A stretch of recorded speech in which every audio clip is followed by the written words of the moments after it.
नमस्कार, the legal Indian के इस एपिसोड में आपका स्वागत है। दोस्तों, आज हम कंटेम्प्ट ऑफ कोर्ट एक्ट के बारे में जानकारी लेंगे। हमारे देश में कंटेम्प्ट लॉ क्या है और इसके साथ साथ हम कंपेयर करेंगे कि देश विदेश में कंटेम्प्ट लॉ को किस तरीके से यूज किया जाता है।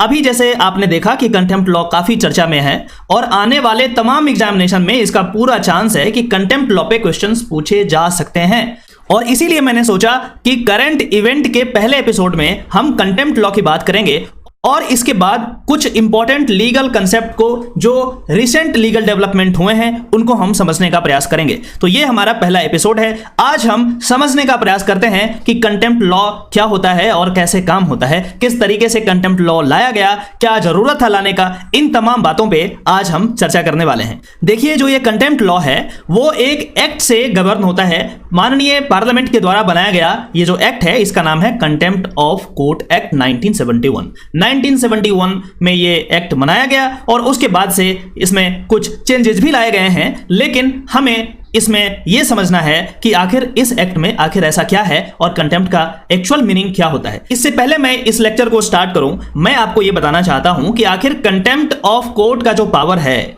जो पावर ऑफ कंटेम्प्ट है, वो क्यों जरूरी है। वो इसलिए जरूरी है कि यदि ये पावर कोर्ट के पास नहीं होगा तो आखिर कोर्ट के डिसीजन को, कोर्ट के जजमेंट को कैसे आप फॉलो करवाएंगे। यदि कोई व्यक्ति रिफ्यूज कर दे कि I am not going to obey the commands of court, then what you will do.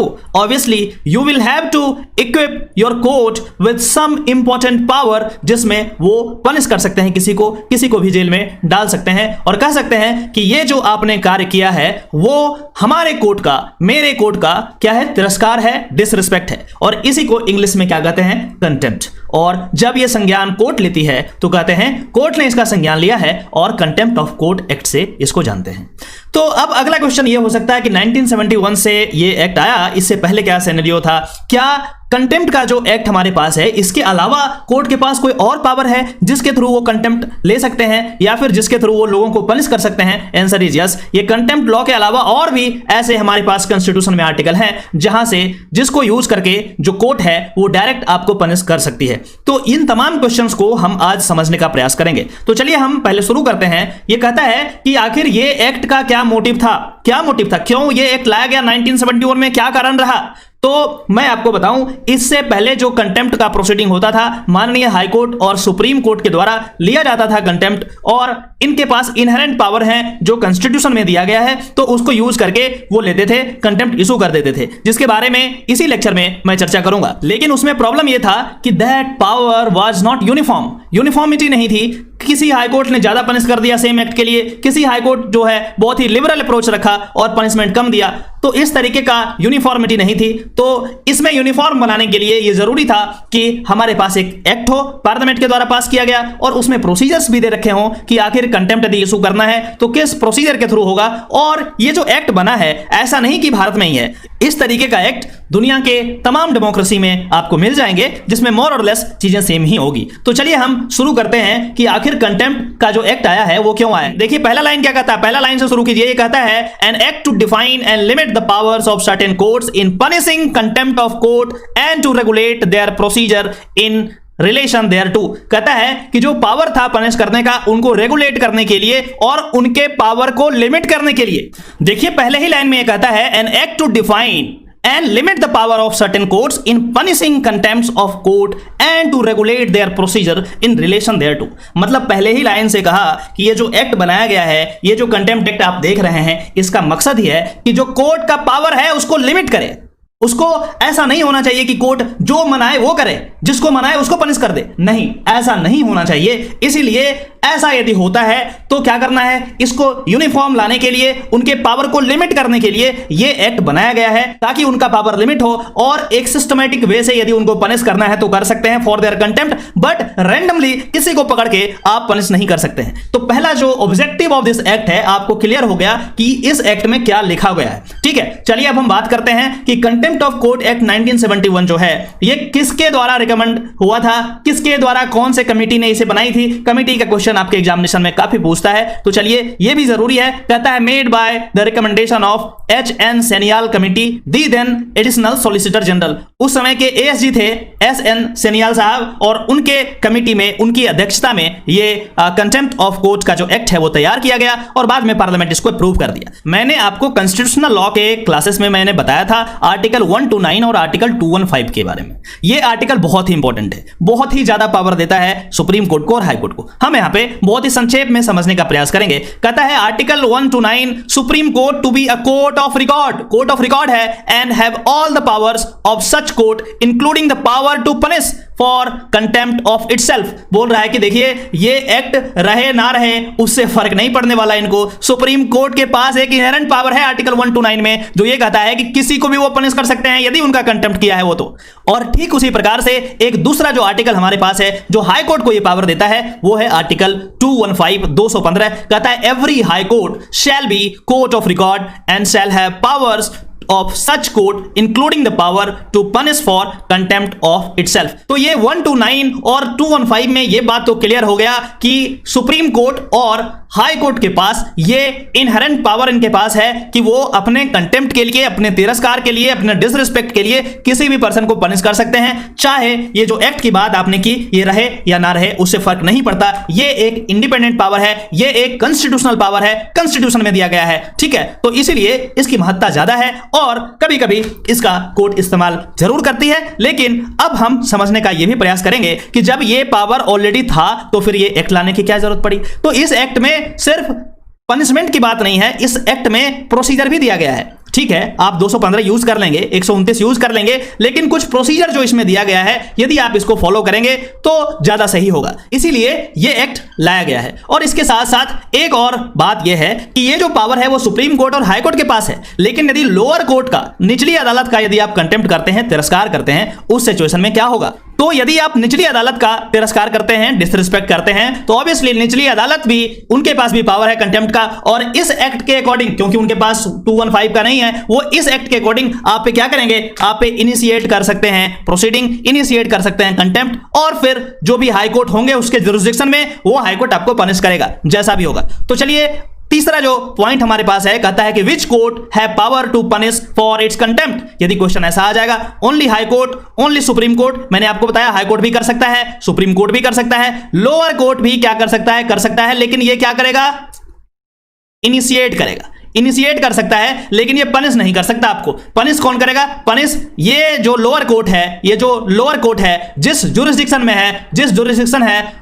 उस जुरिसडिक्शन के हाई कोर्ट जो है वो आपको पनिश करेगी। तो ये बात आप समझ लीजिए कि पनिश आखिर कौन कर सकता है, तो सुप्रीम कोर्ट और हाई कोर्ट कर सकता है। लेकिन ये जरूरी नहीं कि आप सुप्रीम कोर्ट और हाई कोर्ट का तिरस्कार, डिसरिस्पेक्ट करेंगे तभी आपको पनिशमेंट मिलेगा, ऐसी कोई बात नहीं है। यदि आप लोअर कोर्ट का भी डिसरिस्पेक्ट कर दिए और वो चीज इनिशिएट करके फॉरवर्ड कर दिया गया ऊपरी अदालत में, तो वहां भी आपको पनिश किया जा सकता है। तो ये इंप्रेशन में आप नहीं रहें कि चलो लोअर कोर्ट है तो इसको हम जो बनाए वो कर देंगे, नहीं, ऐसा नहीं है। फिर आप हाई कोर्ट या माननीय सुप्रीम कोर्ट के द्वारा भी पनिश किए जा सकते हैं यदि जरूरत पड़ी तो, ठीक है। चलिए आगे हम बात करते हैं। कहता है कि how can a lower court punish, कैसे कर सकता है, प्रोसीजर की बात कर सकता है। तो इसमें ऑब्वियसली बात है इनिशिएट कंटेम्प्ट कर सकता है, उसके बाद हाई कोर्ट जो है उस जुरिसडिक्शन का वो आपको पनिश करेगा, डिसाइड करेगा अकॉर्डिंगली। मैंने ऑलरेडी आपको ये बता रखा है। चलिए अगला जो पॉइंट है हमारे पास, कहता है टाइप्स ऑफ कंटेम्प्ट, कितने तरीके के कंटेम्प्ट होते हैं इसके बारे में जानकारी लेना बहुत जरूरी है। तो बेसिकली दो तरीके के कंटेम्प्ट हमारे पास हैं, पहला जो है सिविल कंटेम्प्ट और दूसरा जो है क्रिमिनल कंटेम्प्ट। ये सारी बातें इस एक्ट में दी गई है, लेकिन आपको संक्षेप में समराइज करके आपको उतना ही मैं बता रहा हूं जितना आपके एग्जामिनेशन के लिए, आपके कंसेप्ट के लिए जरूरी है।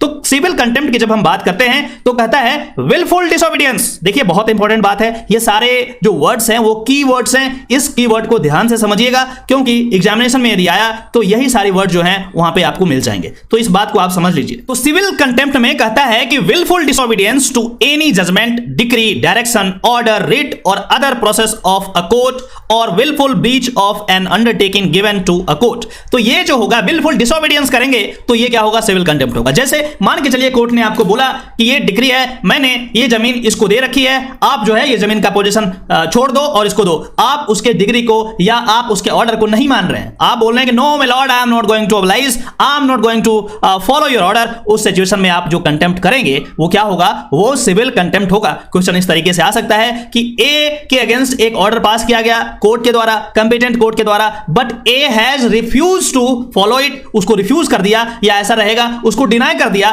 तो इस पे किस तरीके का कंटेम्प्ट लगेगा? क्रिमिनल कंटेम्प्ट लगेगा, सिविल कंटेम्प्ट लगेगा, इस तरीके से। तो मैंने आपको कीवर्ड बता रखा है विलफुल डिसओबीडियंस। यहां पे आप देख लीजिए स्क्रीन पे, विलफुल डिसओबीडियंस है तो क्या होगा? सिविल कंटेम्प्ट लगेगा। ठीक है, चलिए पनिशमेंट की बात हम आगे करेंगे, लेकिन इससे पहले हम क्रिमिनल कंटेम्प्ट को समझते हैं कि आखिर क्रिमिनल कंटेम्प्ट क्या होता है और ये सिविल कंटेम्प्ट से कैसे डिफरेंट है। देखिए, ये जो क्रिमिनल कंटेम्प्ट है कहता है कि मींस द पब्लिकेशन करता है, कुछ आप पब्लिश करते हैं, वेदर बाय वर्ड्स स्पोकन और रिटन और बाय साइन और बाय विजिबल रिप्रेजेंटेशन और अदरवाइज ऑफ एनी मैटर और the doing of any other act whatsoever which, वैसा एक्ट, वैसा काम जो आप बोल करके लिख करके आप पब्लिश करते हैं साइन लैंग्वेज के अकॉर्डिंग या फिर किसी भी विजिबल रिप्रेजेंटेशन के अकॉर्डिंग। कैसा एक्ट? वो कैसा एक्ट मैं अभी आपको बताने जा रहा हूं। ये 3 तरीके का एक्ट हो सकता है और यदि आपका जो कार्य है, आपका जो एक्ट है, इन तीनों में से कहीं भी सेट होता है तो आप पे क्या लगेगा? क्रिमिनल कंटेम्प्ट लगेंगे और इसमें आपको पनिश किया जा सकता है। पहला जो हमारे पास पॉइंट है वो कहता है स्कैंडलाइज और टेंड्स टू स्कैंडलाइज और लोअर्स और tends to lower the authority of any court. आप ऐसा काम करते हैं जो किसी भी कोर्ट को स्कैंडलाइज करता है या फिर स्कैंडलाइज करने का प्रयास करता है या फिर उसके ऑथोरिटी को लो करता है या फिर लो करने का प्रयास भी करता है, तब भी कंटेम्प्ट का आप पे चार्ज लग सकता है। और ये जो कंटेम्प्ट होगा ये सिविल कंटेम्प्ट नहीं होगा, ये जो होगा ये क्रिमिनल कंटेम्प्ट होगा, क्योंकि आपने पब्लिश किया है, आपने विजिबल रिप्रेजेंटेशन से, साइन लैंग्वेज से कुछ ऐसा बताने का प्रयास किया है जो कोर्ट के अगेंस्ट है, उनके ऑथोरिटी के अगेंस्ट है और उनके ऑथोरिटी को डिमिनिश कर सकता है और इसीलिए आप पे क्रिमिनल कंटेम्प्ट चलाया जा सकता है माननीय न्यायालयों के द्वारा। ठीक है, चलिए दूसरा कहता है प्रिजुडिसेस और इंटरफेयर्स और tends to interfere with the due course of any judicial proceeding. यदि जुडिशियल प्रोसीडिंग में आप हस्तक्षेप करना चाहते हैं, यदि आप कुछ कमेंट कर रहे हैं, केस ऑनगोइंग है और कुछ कमेंट कर रहे हैं आप कि ऐसे होना चाहिए, ये होना चाहिए, वो होना चाहिए, ये सारी चीजें गलत है, या फिर किसी और रूप से आप इंटरफेयर करते हैं, उसमें ऑब्स्ट्रक्ट करते हैं किसी ना किसी तरीके से, तो यहां पे आपको क्या होगा? यहां पे आपको क्रिमिनल कंटेम्प्ट लग सकता है। तीसरा जो पॉइंट हमारे पास है कहता है इंटरफेयर्स और टेंड्स टू इंटरफेयर विथ और ऑब्स्ट्रक्ट और tends to obstruct the administration of justice in any other manner. किसी भी और प्रारूप में यदि आप ऐसा कुछ करते हैं जो जुडिशियल सिस्टम के एडमिनिस्ट्रेशन के खिलाफ हो, उसके अगेंस्ट हो और इसमें जस्टिस हैम्पर हो सकता है, जस्टिस ऑब्स्ट्रक्ट हो सकता है, उस सिचुएशन में आप पे क्रिमिनल कंटेम्प्ट इशू किया जा सकता है कोर्ट के द्वारा। ठीक है, चलिए अब ये बात हम समझ गए कि सिविल कंटेम्प्ट क्या होता है, क्रिमिनल कंटेम्प्ट क्या होता है। विलफुल डिसोबीडियंस होगा तो सिविल हो जाएगा, यदि आप पब्लिश करते हैं कुछ और 3 जो पॉइंट मैंने बताया ये सारी चीजें होंगी तो क्रिमिनल कंटेम्प्ट होगा। अब हम ये समझने का प्रयास करेंगे कि जब आप पे कंटेम्प्ट इनिशिएट हो जाएगा उस सिचुएशन में आप अपने बचाव में क्या कर सकते हैं, डिफेंसेस क्या है कंटेम्प्ट में। तो ये डिफेंस को हम समझने का प्रयास करते हैं कि आखिर किन चीजों पे आप डिफेंस ले सकते हैं कि मिलॉर्ड मेरा ये मतलब नहीं था, आपने तो गलत समझ लिया। तो वो चीज जो है मैं आपको बताने का प्रयास करूंगा। देखिए, पहला जो डिफेंस हमारे पास है वो कहता है fair and accurate report of judicial proceeding not contempt. यदि आप फेयर और एक्यूरेट रिपोर्ट करते हैं जुडिशियल प्रोसीडिंग का, दैट इज नॉट कंटेम्प्ट। और इसमें यदि हम और आगे जाते हैं तो कहता है a person shall not be guilty of contempt of court for publishing a fair, यहां देखिए fair and accurate report of judicial proceeding और एनी स्टेज देयर ऑफ, किसी भी जुडिशियल प्रोसीडिंग के या फिर उसके किसी भी स्टेज पे यदि आप फेयर कमेंट करते हैं, एक्यूरेट कमेंट करते हैं, जिससे ऊपर के 3 चीज मैंने जो बताया था उसमें ये नहीं आता है, तो यहां पे माना जाएगा कि ये जो है आपका लेजिटिमेट राइट है, आप ऐसा कर सकते हैं और ये जो है कंटेम्प्ट नहीं माना जाएगा। जैसे डे टू डे हियरिंग की जब हम बात करते हैं, जुडिशियल प्रोसीडिंग की बात करते हैं, उसमें यदि आप कोई फेयर कमेंट करते हैं जो बिल्कुल फेयर हो, एक्यूरेट हो, इसमें कुछ प्लस माइनस आप मसाला लगा के नहीं कीजिए, तो फेयर कमेंट जस्टिफाइड माना जा सकता है, कोई जरूरी नहीं है। लेकिन ये डिसाइड कौन करेंगे? ये डिसाइड कोर्ट ही करेगा, यही तो सबसे बड़ी बात है। कोर्ट के पास बहुत पावर है कंटेम्प्ट में, तो इसमें क्या है, डिसाइड बाय द कोर्ट होगा। चलिए अब हम दूसरा जो हमारे पास डिफेंस है वो क्या है उसको समझने का प्रयास करते हैं। चलिए दूसरा जो पॉइंट हमारे पास है कहता है fair criticism of judicial act not contempt. बोल रहा है फेयर क्रिटिसिज्म, यदि आप क्रिटिसाइज भी करते हैं या फिर उसको और अच्छे से बोलें तो क्रिटिक करते हैं, रैशनैलिटी के साथ आप लॉजिक देते हैं, रीजनिंग देते हैं, आप लॉ के बहुत बड़े जानकार हैं, उस सिचुएशन में जो फेयर क्रिटिसिज्म होगा वो भी कंटेम्प्ट के दायरे में नहीं आता है। लेकिन फिर से क्वेश्चन ये है कि आखिर ये डिसाइड कौन करेगा कि ये फेयर क्रिटिसिज्म है?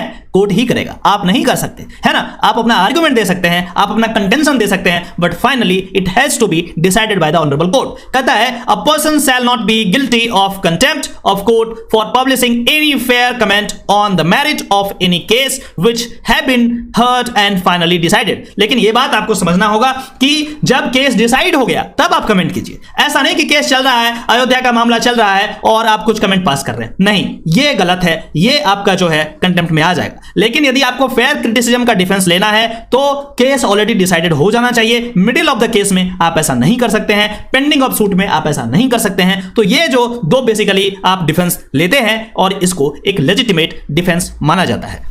अभी तक हमने ये समझा कि कंटेम्प्ट क्या होता है, कंटेम्प्ट कब इशू होता है, कौन से एक्ट से रेगुलेट होता है, कोर्ट के पास क्या इनहेरेंट पावर है। उसके बाद हम क्रिमिनल और सिविल कंटेम्प्ट में क्या डिफरेंसेस है उसको भी समझे। और उसके बाद अब हम समझने का प्रयास करेंगे कि आखिर पनिशमेंट क्या दिया जा सकता है कंटेम्प्ट ऑफ कोर्ट में। देखिए पनिशमेंट जो है 2000 रुपए का फाइन दिया जा सकता है और मैक्सिमम 6 मंथ का जेल दिया जा सकता है, मतलब इंप्रिजनमेंट दिया जा सकता है, ठीक है, या फिर दोनों दिया जा सकता है। डिपेंड करता है कोर्ट पे, कोर्ट क्या करना चाहती है, किस तरीके से आपने उसके अथॉरिटी को लोअर किया है, तो उस पे मैग्नीट्यूड पे डिपेंड करता है, ठीक है। ये मैक्सिमम पनिशमेंट है 6 महीने का जेल या फिर 2000 रुपए का फाइन। यूजुअली जब हम सिविल कंटेम्प्ट की बात करते हैं तो फाइन लगाया जाता है, और जब हम क्रिमिनल कंटेम्प्ट की बात करते हैं तो क्या होता है, तो वो आपको जेल दे सकते हैं, पनिश कर सकते हैं, इंप्रिजनमेंट दे सकते हैं, ठीक है। लेकिन ये फाइनली जज साहब पे डिपेंड करता है कि आपको 2 दिन के लिए जेल दें, 4 दिन के लिए दें, 10 दिन के लिए दें, महीने के लिए दें, क्या करना चाहते हैं वो वही कर सकते हैं। ये तो है पनिशमेंट का पावर, ये बात तो समझ में आ गया। लेकिन जब हम प्रैक्टिस की बात करते हैं तो फिर धीरे धीरे देखते हैं कि ये जो कंटेम्प्ट ऑफ कोर्ट का पावर है बहुत ही कम जगह पे इस्तेमाल होता है, कोर्ट अक्सर ये इस्तेमाल करने से बचती है। चलिए आगे बढ़ते हैं। कहता है the accused may be discharge or the punishment awarded may be remitted on apology being made to the satisfaction of the court. यदि कोर्ट से माफी मांग लेते हैं कि मिलॉर्ड गलती हो गया हमसे, मैं जानबूझ करके नहीं किया, मेरे से गलती हो गया, आगे से मैं ऐसा नहीं करूंगा, तो शायद आपको ये डिस्चार्ज कर देगा, तो आपको कोर्ट पनिश या फाइन नहीं लगाए। ये डिपेंड करता है जज साहब पे। अक्सर ये देखा गया है कि जब आप अपने आप को सबमिट कर देते हैं कोर्ट के पास, अथॉरिटी के पास, और मान लेते हैं कि गलती हो गया, उस सिचुएशन में कोर्ट आपको पनिश नहीं कर सकती है। अगला जो है कहता है an apology shall not be rejected merely on the ground that it is qualified or conditional if the accused makes it bona fide. बोला कि यदि अंतर्मन से बहुत ही सटीक वे में यदि वो रिपेंट कर रहा है, यदि वो अपने कार्य के लिए जो किया है उसके लिए वो माफी मांग रहा है आपसे, तो उसको आप रिजेक्ट नहीं कीजिएगा। तो इसमें ये कहा गया है रिजेक्शन नहीं होगा। और जब हम अपॉलजी देते हैं तो ऑब्वियस बात है उसको कोर्ट अक्सर 99% केस में एक्सेप्ट कर लेती है और कहती है आगे से ध्यान रखिएगा, आगे से ऐसा नहीं कीजिएगा, और इतना करके आपको छोड़ देती है। और फिर से यदि आप रिपीट करेंगे चीजों को तो फिर प्रॉब्लम आपके लिए क्रिएट हो सकता है। तो ये जो है पनिशिंग पावर है कोर्ट का, तो इस तरीके से कोर्ट आपको पनिश करती है। चलिए आगे बढ़ते हैं।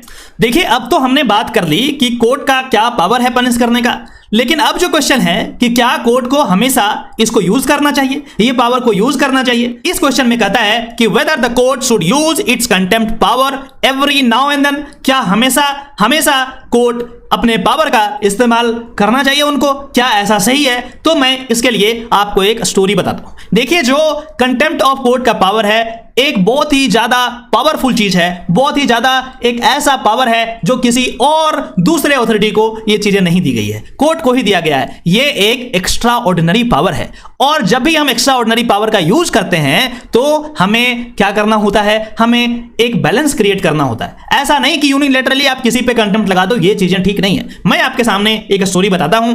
आप सारे लोगों ने रामायण जरूर देखा होगा, और यदि नहीं देखा है तो ये सारे एपिसोड के बारे में जरूर अवगत होंगे, और यदि नहीं अवगत है तो जाकर के YouTube पे रामायण के कुछ एपिसोड देखिए। उसमें जो लास्ट में जब युद्ध होने लगता है रावण से और राम लक्ष्मण से, तो रावण जो है अपने पुत्र मेघनाथ को भेजता है कि जाओ लड़के आ जाओ। और यहां पे लक्ष्मण कहते हैं कि हम जाएंगे उससे लड़ने के लिए, मुझे आज्ञा दीजिए। अपने भाई राम से आज्ञा लेते हैं और चले जाते हैं। लेकिन लक्ष्मण जो थे वो बहुत गुस्सैले स्वभाव के थे, बात बात में वो गुस्सा हो जाते थे, और बात बात में वो ब्रह्मास्त्र को निकाल लेते थे कि अब तो इस बार मार ही देंगे हम इसको, क्योंकि ब्रह्मास्त्र एक बार निकाल लिया, वो चल गया तो फिर गया, खत्म हो गया। लेकिन राम भगवान उनसे कहते हैं कि लक्ष्मण ये ब्रह्मास्त्र है, ये एक ऐसा अस्त्र है जिसका प्रयोग लास्ट में किया जाना चाहिए, जब बिल्कुल बात से बात ना बने, जब दूसरे अस्त्र शस्त्र बिल्कुल निरर्थक साबित होने लगे, तब लास्ट में जाकर के जब कोई भी ऑप्शन नहीं बचे तब इस अस्त्र का इस्तेमाल करना चाहिए। यदि आप बात बात में ब्रह्मास्त्र को निकाल करके चला देंगे तो इसमें ब्रह्मास्त्र का भी बेइज्जती होगा, डिसरिस्पेक्ट होगा कि छोटी छोटी बातों के लिए भी आप ब्रह्मास्त्र चला दे रहे हो। आप जाकर के ये एपिसोड को देखिए, आपको फिर समझ में आएगा कि कंटेम्प्ट पावर किस तरीके से काम करना चाहिए। तो ये जो कंटेम्प्ट पावर है, कोर्ट के पास एक ब्रह्मास्त्र है, उनके पास एक एक्स्ट्रा ऑर्डिनरी पावर है और उस सिचुएशन में इसको बहुत सोच समझ करके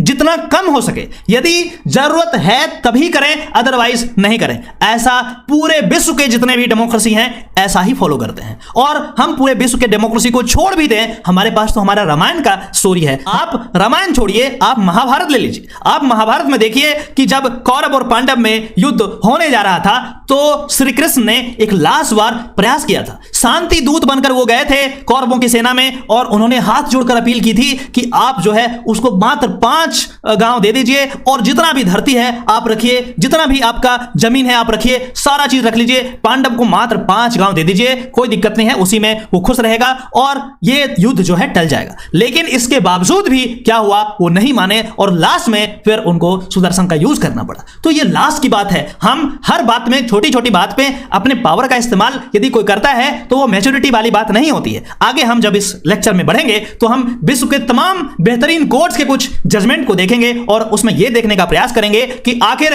किस तरीके से वो यूज करते हैं इस कंटेम्प्ट ऑफ कोर्ट की पावर को।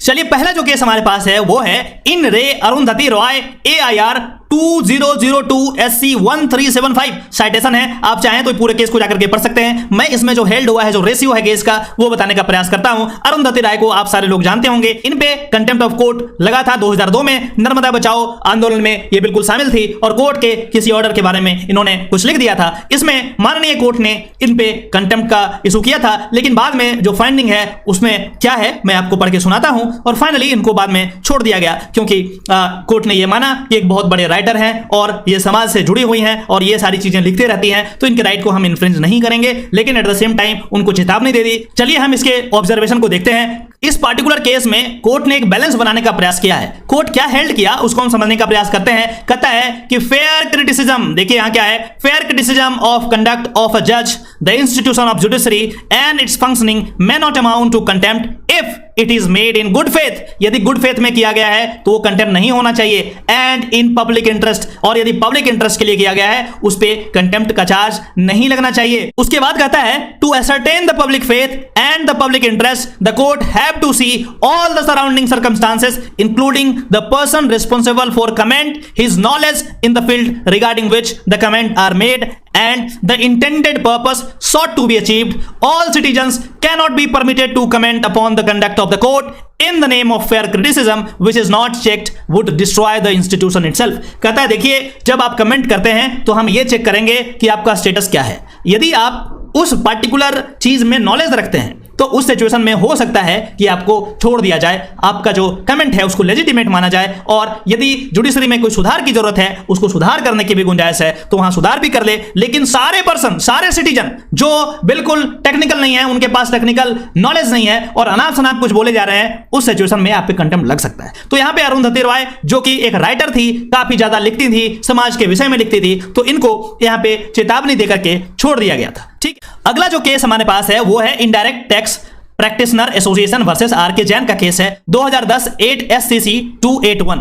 इसमें जो फाइंडिंग है कोर्ट का उसे देखने का प्रयास करते हैं। कहता है ordinarily the court would not use the power to punish for contempt for crying the right of freedom of speech and expression which is guaranteed under article 19(1)A of the constitution. मैं आपको बताता चलूं, ये जो contempt of court है वो आपके article 19(1)A में जो राइट है freedom of speech and expression, उसके जस्ट कंट्राडिक्शन में है। कंटेम्प्ट में आपको क्या होता है, आपको मना किया जाता है कि आप ऐसा नहीं बोलें, जबकि आर्टिकल 19(1)A जो है ये कहता है कि आप कुछ भी बोल सकते हैं। हालांकि इसमें रिस्ट्रिक्शंस है और उसी रिस्ट्रिक्शंस में एक रिस्ट्रिक्शंस कंटेम्प्ट ऑफ कोर्ट का भी है। तो इस बात से आपको ध्यान रखना चाहिए कि जो 19(1)A जो है ये आपका फंडामेंटल राइट है और इसका रिस्ट्रिक्शंस है कंटेम्प्ट ऑफ कोर्ट। मतलब ये हुआ आप कोर्ट के खिलाफ कुछ अनाप शनाप नहीं बोल सकते हैं। ऑल्दो आपके पास राइट है freedom of speech and expression का, बट आप अनाप शनाप चीज तो नहीं बोल सकते हैं क्योंकि ये जो है रिस्ट्रिक्शंस में है। चलिए आगे बढ़ते हैं। Only when the criticism of judicial institution transgresses all limits. देखिए इस बात को देखिए कितना बढ़िया से बैलेंस कर रहा है कोर्ट। कर रहा है only when the criticism of judicial institution transgresses all limits of decency and fairness or there is total lack of objectivity or there is deliberate attempt to denigrate the institution, then the court would use its power. मैंने आपको ब्रह्मास्त्र के बारे में बताया था, मैंने रामायण से आपको एग्जांपल दिया, मैंने आपको महाभारत से एग्जांपल दिया, वही चीज कोर्ट यहां पे कह रहा है कि only when the criticism of judicial institution transgresses all limits, सारे लिमिट्स को पार कर जाए, of decency and fairness or there is total lack of objectivity or there is deliberate attempt है, जानबूझ करके किया गया है, डिमिनिश किया गया है, उस सिचुएशन में क्या होगा? उस सिचुएशन में कंटेम्प्ट का पावर यूज होना चाहिए। ये मैं नहीं कह रहा, ये आपका कोर्ट खुद बोल रहा है, आपका माननीय सुप्रीम कोर्ट बोल रहा है, ये 2010 में बोल रहे हैं। ठीक है, चलिए आगे बढ़ते हैं। फाइनली कोर्ट क्या हुआ? फाइनली कोर्ट कहता है कि every citizen has a fundamental right to speech guaranteed under article 19 of the constitution of India. Contempt of court is one of the restrictions on such right. मैंने पहले ही बताया आपको। फिर कहता है we are conscious that the power under the act has to be exercise sparingly and not in a routine manner. बोल रहा है कि रूटीन मैनर में कंटेम्प्ट ऑफ कोर्ट का हम एक्सरसाइज नहीं कर सकते हैं, ये पावर को रूटीन मैनर में हम नहीं कर सकते हैं और हमें सोच समझकर बहुत सावधानी से इसको यूज करना चाहिए और इसका यूज तभी करना चाहिए जब दूसरा कोई चारा नहीं बचा हो। फिर कहता है कि if there is a calculated effort, यदि एक ऐसा calculated effort to undermine the judiciary, the court will exercise their jurisdiction to punish the offender for contempt. बोला कि यदि कैलकुलेटेड अटैक है, जानबूझ करके आप कोर्ट के अथॉरिटी को डिमिनिश करना चाहते हैं या फिर उसके ऑर्डर्स को फॉलो नहीं करते हैं, उस सिचुएशन में आपको ये कंटेम्प्ट शुरू हो सकता है, कंटेम्प्ट लगाया जा सकता है। तो मैंने अभी तक जो केसेस आपको बताया है उसमें देखिए किस तरीके से बैलेंस करने का प्रयास कर रहा है कोर्ट कि मैं ये जो पावर मुझे दिया गया है, ये जो मेरे पास ब्रह्मास्त्र है, इसका मैं ज्यादा से ज्यादा यूज नहीं करूंगा, कम से कम यूज करूंगा, जहां जरूरत पड़ेगी वहीं करूंगा,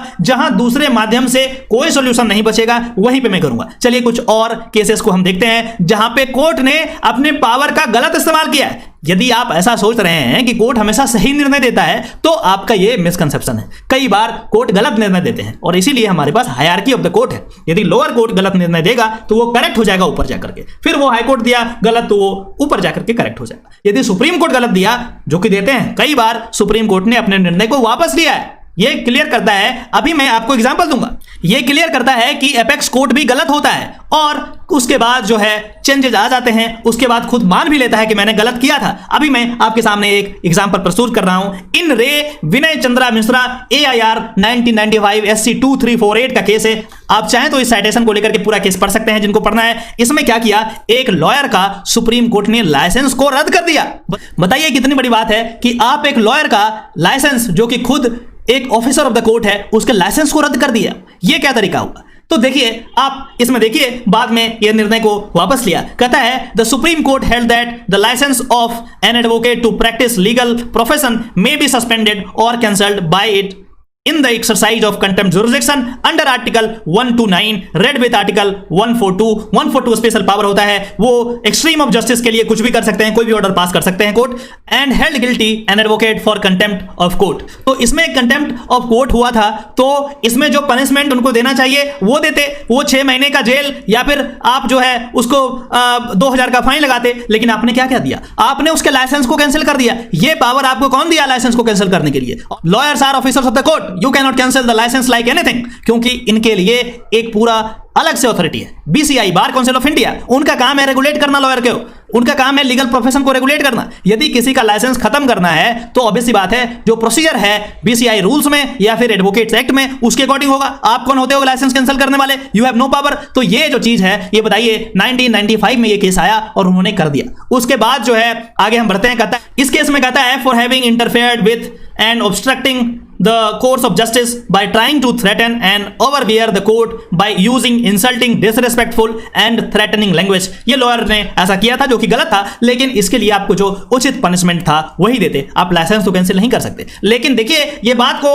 1995 में किया गया कोर्ट के द्वारा, सुप्रीम कोर्ट के द्वारा, और उसके बाद जो है 3 साल बाद बार एसोसिएशन सुप्रीम कोर्ट ने उन पे केस किया कि नहीं, ऐसा नहीं होना चाहिए, आप कैंसिल नहीं कर सकते। और उसके बाद सुप्रीम कोर्ट ने ये माना कि हमसे गलती हो गया था, मुझे ऐसा नहीं करना चाहिए था, हमने अपने पावर का गलत इस्तेमाल किया था। देखिए कहता है again supreme court however in the case of Supreme court bar association versus union of India and another AIR 1998 SC 1895, इसमें क्या कहता है ओवर रूल कर दिया पहले वाले डिसीजन को कि भैया पहले वाला जो डिसीजन था वो गलत था, हमने गलत पावर इस्तेमाल किया था, इन्होंने सबमिट किया इस बात को। चलिए देखते हैं इसमें क्या है। कहता है overruled the view taken by this court in re Vinay Chandra Mishra case and held that, क्या देखा इसमें, देखिए क्या हेल्ड किया है वो देखिए। कहता है the power of Supreme court to punish for contempt of court though quite wide, बोलता है बहुत ज्यादा वाइड है, इज येट लिमिटेड, लेकिन उसके बावजूद भी जैसा कि मैंने आपको बताया था इसको लिमिटेड होना चाहिए, लिमिटेड है, and can not be expanded to include the power to determine whether an advocate is also guilty of professional misconduct in a summary manner.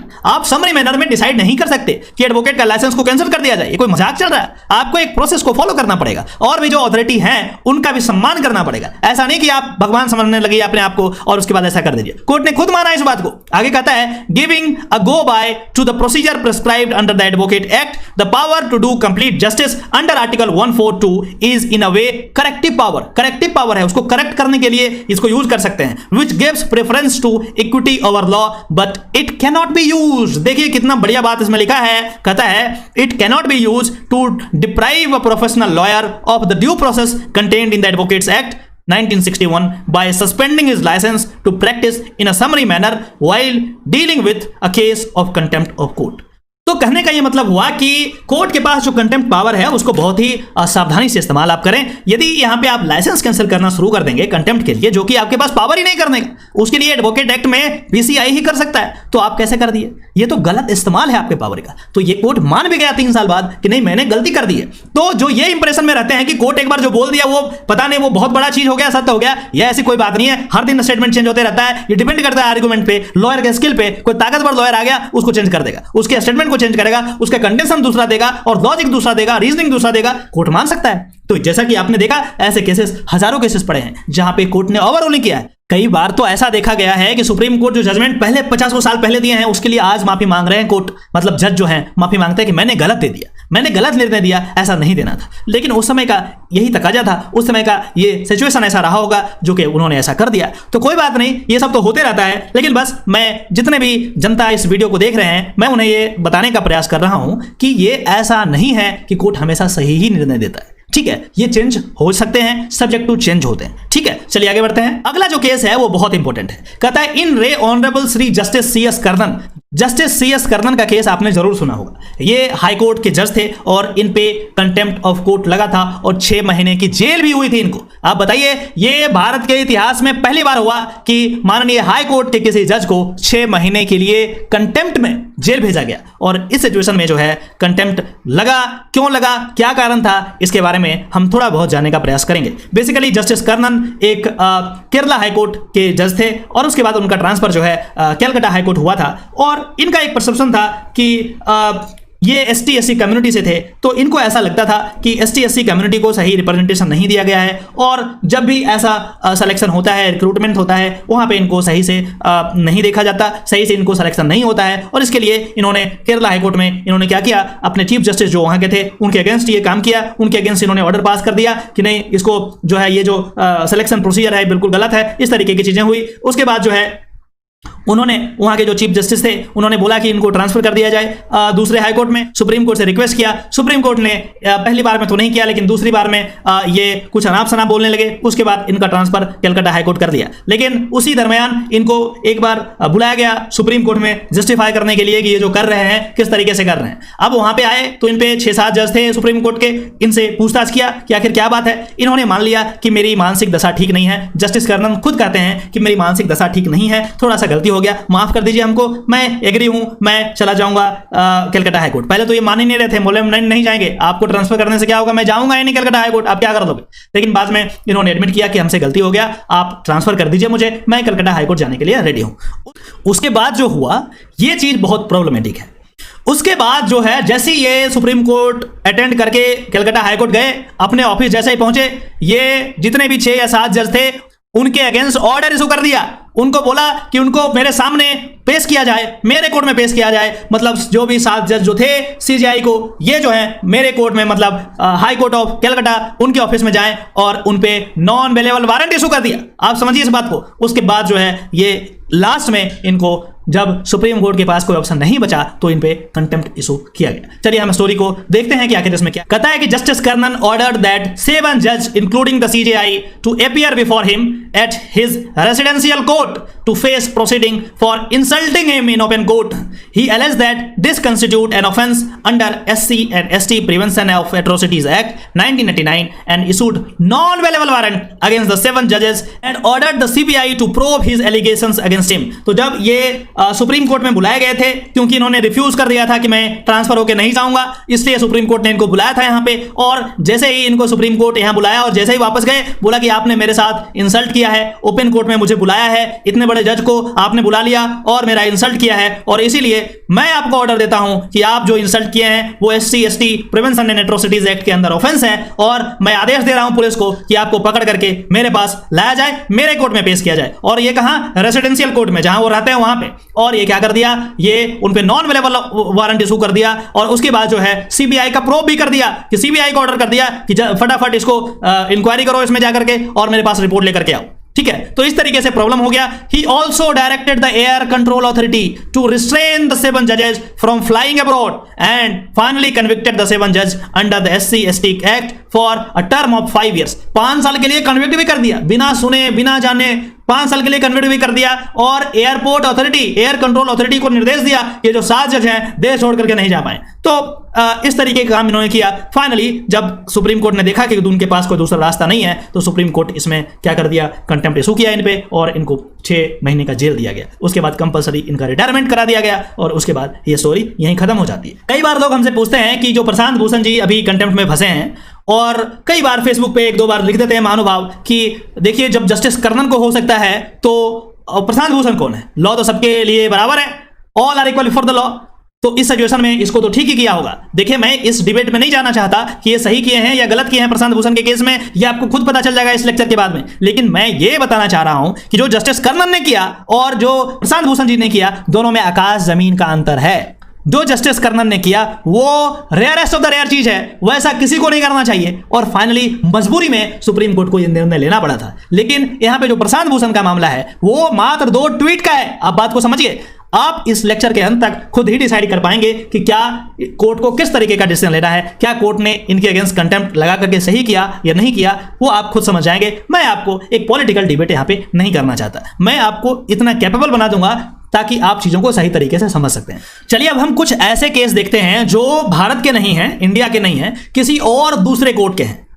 UK का हो सकता है, किसी और दूसरे कंट्री का हो सकता है, डेमोक्रेटिक कंट्री का होगा। पहला जो केस हमारे पास है वो है attorney general versus guardian newspaper 1987 3AIIE.R.316। ये साइटेशन है, ये है स्पाइक एसर का केस है, 1987 का केस है। यूके जो कि कहा जाता है मदर ऑफ डेमोक्रेसी, डेमोक्रेसी की मां जिसको बोला जाता है, वो एक न्यूज़पेपर में पब्लिश किया। क्या पब्लिश किया? 3 जजेस के बारे में, 3 जजेस का उल्टा पिक्चर, उल्टा करके उनका सर नीचे कर दिया, धड़ ऊपर कर दिया, और ये लिखा कि अप्स डाउन में एंड रिटन यू ओल्ड फूल्स, बोला तुम बूढ़े मूर्ख।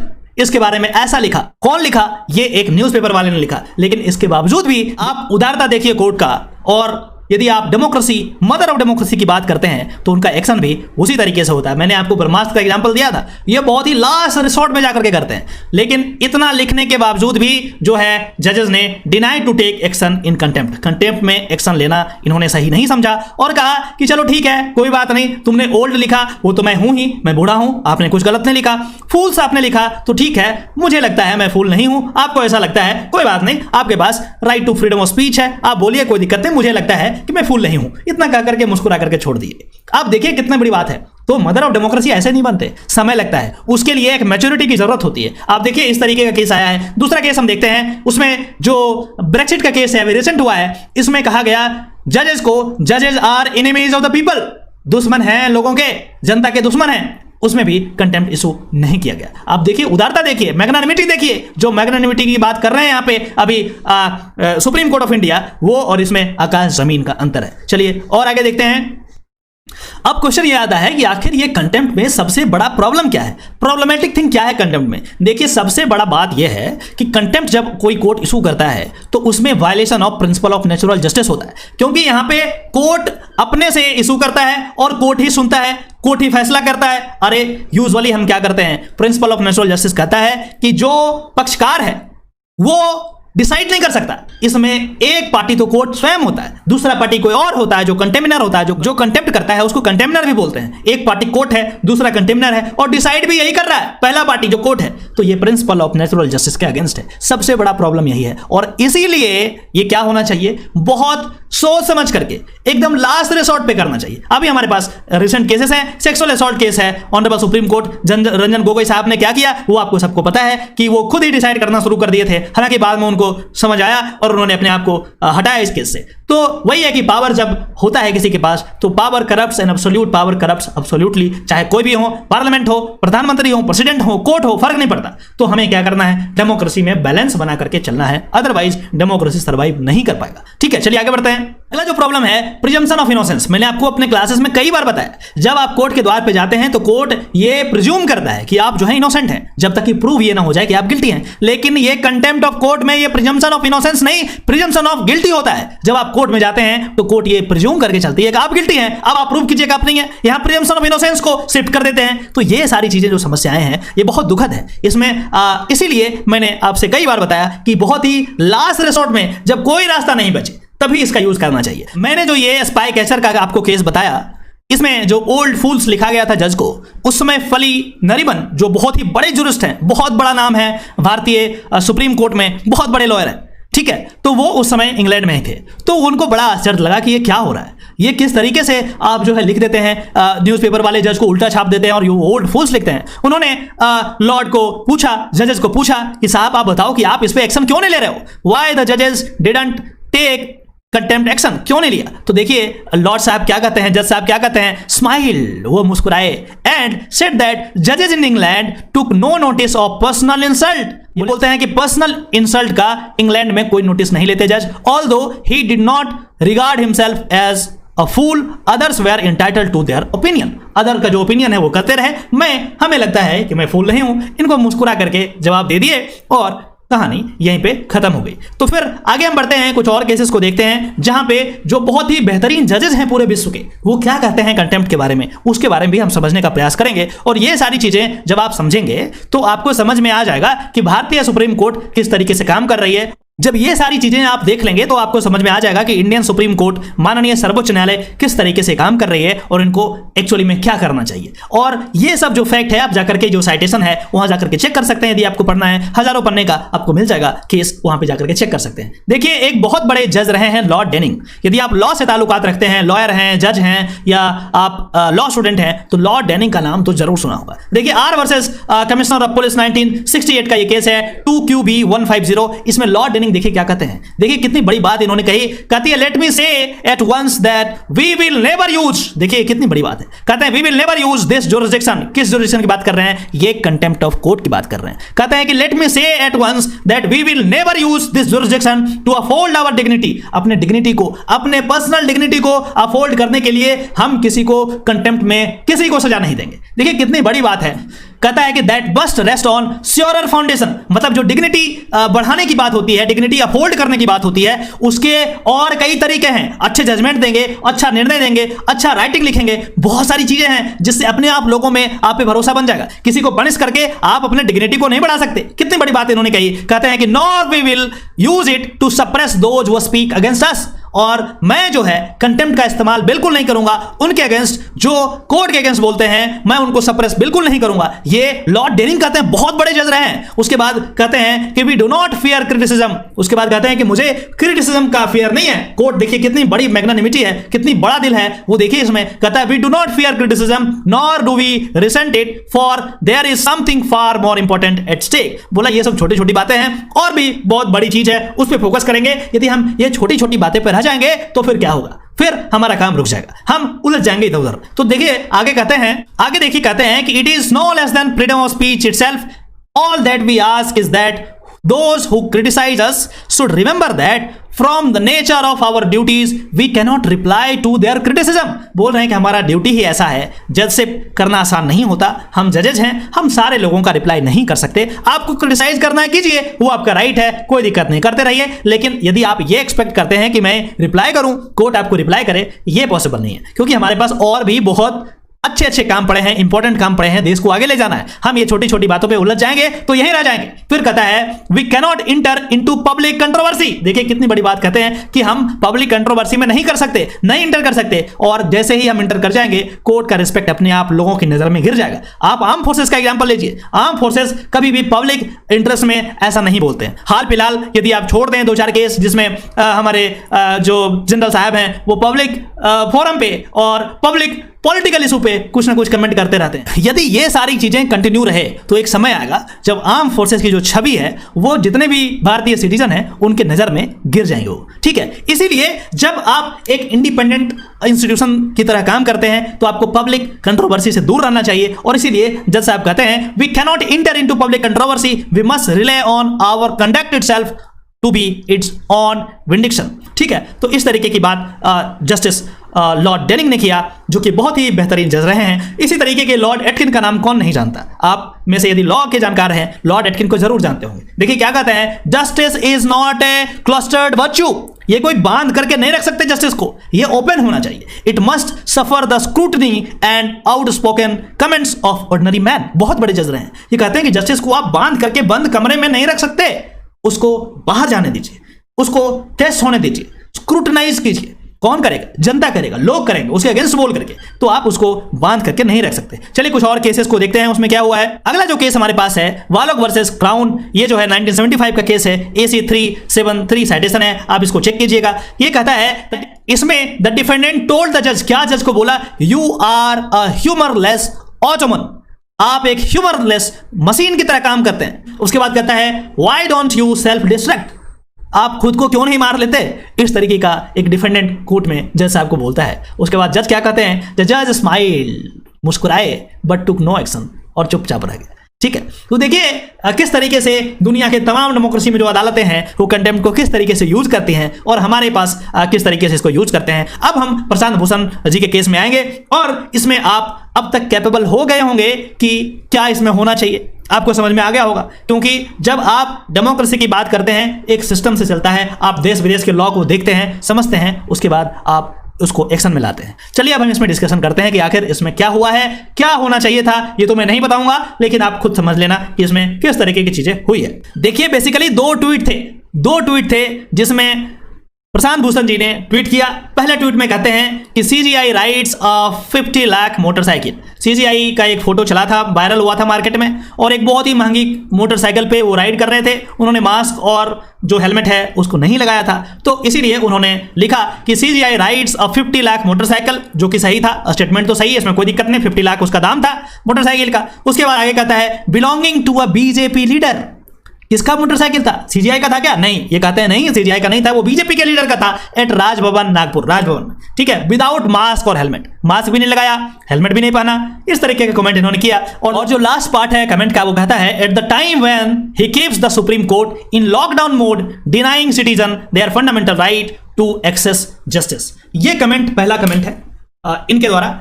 लेकिन इससे पहले मैं बता दूं कि प्रशांत भूषण एक सुप्रीम कोर्ट के सीनियर वकील हैं, 30 साल का इनका प्रैक्टिस रहा है।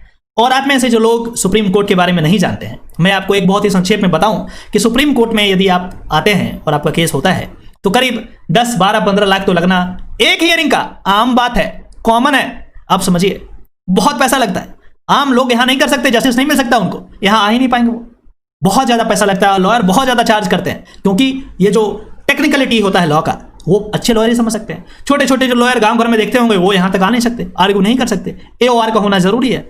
और मैं आपको एक इंटरेस्टिंग बात बताऊं, ये जो प्रशांत भूषण जी जो हैं, इस केस को छोड़ दीजिए, ये हर साल हजारों ऐसे केस करते हैं pro bono, free of cost, बिना पैसा लिए हुए। आप समझिए कि देश का किस तरीके से ये हेल्प कर रहे हैं गरीबों का, मजदूरों का, जिनका ये केस लड़ते हैं फ्री में। तो खैर ये तो अलग बात है, मैंने बस जानकारी दी आपको। चलिए आगे हम बढ़ते हैं, इस कमेंट को देखते हैं।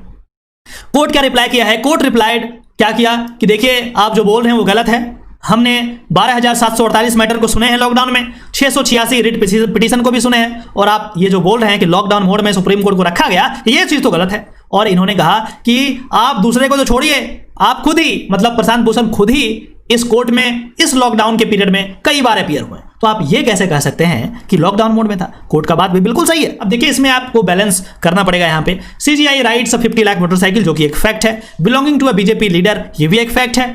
उसके बाद कहता है विदाउट मास्क और हेलमेट। देखिए, मास्क नहीं पहनना चलो फिर भी ठीक है, लेकिन हेलमेट की जो बात आपने की थी वो बिल्कुल गलत था। क्यों गलत था? क्योंकि गाड़ी जो थी, जो बाइक थी, वो रुकी हुई थी, वो स्टैंड पे थी। स्टैंड पे हेलमेट पहनना जरूरी नहीं होता, हेलमेट नहीं लिखना चाहिए था। इसके लिए हालांकि उन्होंने अपोलोजाइज भी किया, गलती भी माना, माफी भी मांगा, और मानना भी चाहिए, आपने गलत लिखा था। उसके बाद दूसरा जो last part of the comment है, ये कहता है at the time when he gives the supreme Court in lockdown mode. देखिए, ये बात तो सही है कि सुप्रीम कोर्ट लॉकडाउन मोड में तो नहीं था, जैसे जिससे हो पाया, इतना 12-12 हजार मैटर्स सुने हैं, तो लॉकडाउन में तो नहीं था, ये बात तो सही है। ठीक है, हो सकता है कुछ इंपॉर्टेंट मैटर्स को इन्होंने नहीं सुना, प्रेफरेंस नहीं दिया, क्योंकि इन्होंने ये सोचा कि हम फिजिकल मोड में आएंगे तभी ये इंपॉर्टेंट मैटर है उसको डील करेंगे। इस लास्ट लाइन में भी प्रशांत भूषण जी जो है सही तरीके से नहीं लिखे हैं, गलती है इनकी, मुझे ऐसा लगता है। बाकी तो कोर्ट का निर्णय है, कोर्ट जो करना है वो करेंगे, लेकिन लास्ट वाले पार्ट में और ये जो हेलमेट वाली बात है, दोनों गलत है, ऐसा नहीं होना चाहिए था। दूसरा जो कमेंट है वो कहते हैं कि when historian in future look back at the last 6 years, last 6 साल को देखेंगे, he see how democracy has been destroyed in India even without a formal emergency. They will particularly mark the role of Supreme Court in its destruction and more particularly the role of last 4 CJIs। तो इन्होंने कहा कि जो democracy का downfall हो रहा है, इसके लिए सुप्रीम कोर्ट जिम्मेदार है, और पिछले 4 जो जजेज हैं इसके लिए पार्टिकुलरली वही जिम्मेदार हैं। ये जो ट्वीट है, मुझे इसमें कोई दिक्कत नहीं लगता, बिल्कुल ठीक इन्होंने लिखा है। और इसमें आपने लास्ट ईयर ही देखा होगा, 2018 में 4 जजेज प्रेस कॉन्फ्रेंस कहते हैं और कहते हैं कि डेमोक्रेसी इज इन डेंजर। उन पे कंटेम्प्ट क्यों नहीं इशू हुआ?